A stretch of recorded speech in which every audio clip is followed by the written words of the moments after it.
When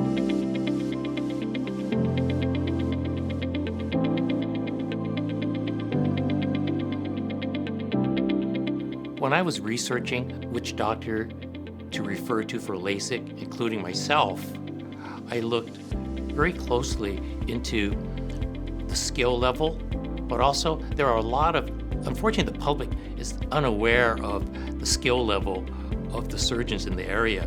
They read certain things, but because I have access, I take advantage of that and I speak to them and get an honest assessment because we're all in the same boat. We want the best for our patients. We want to have good outcomes. When I heard Dr. Mandel talk about the type of procedures that he does and his expected outcomes, I was impressed by that because complications with the surgeon is complications for us, the co-managing optometrist. So we look very closely in this, and I felt very comfortable.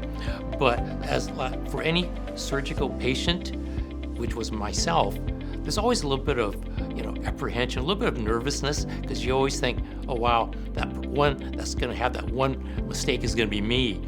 But I'm very happy with the research that I did, and my patients have been very happy overall because we've used him for over 25 years in my practice, and I know that when I refer to him, that he or she's going to get the best care because Dr. Mandel has a very realistic approach, and especially with the technology that he uses. As I've referred family members now, cousins, in-laws, about 8 or 9 people. And this was all within the first 3 years of me doing LASIK in 1997. So as you can imagine, when you refer to family, you never hear the end of this because you see them every year for the holidays. So I had to make sure that this was going to work out. As the years go on, fast forward another 15, 20 years later, now I'm 71 and it's time to do cataract surgery.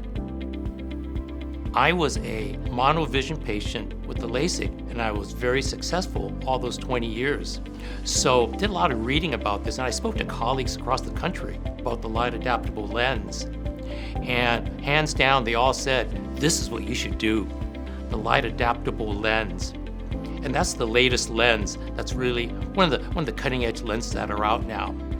So this lens is unique in that it's the only lens that once it's implanted, you can adjust the power, which is cool. So I did the procedure, and the thing cool about this is that the enhancing part of it, the tweaking, was a series of usually 2 or 3 light treatments. So it takes a little bit longer to do the procedure and the follow-up and the finalization of the prescription, but it was so well worth it because I got the vision that I wanted.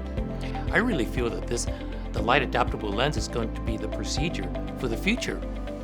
Everything that Dr. Mandel's office told me was going to happen, it actually happened. And nothing dramatic happened, nothing out of the ordinary. Really, I couldn't ask for a better procedure for my situation.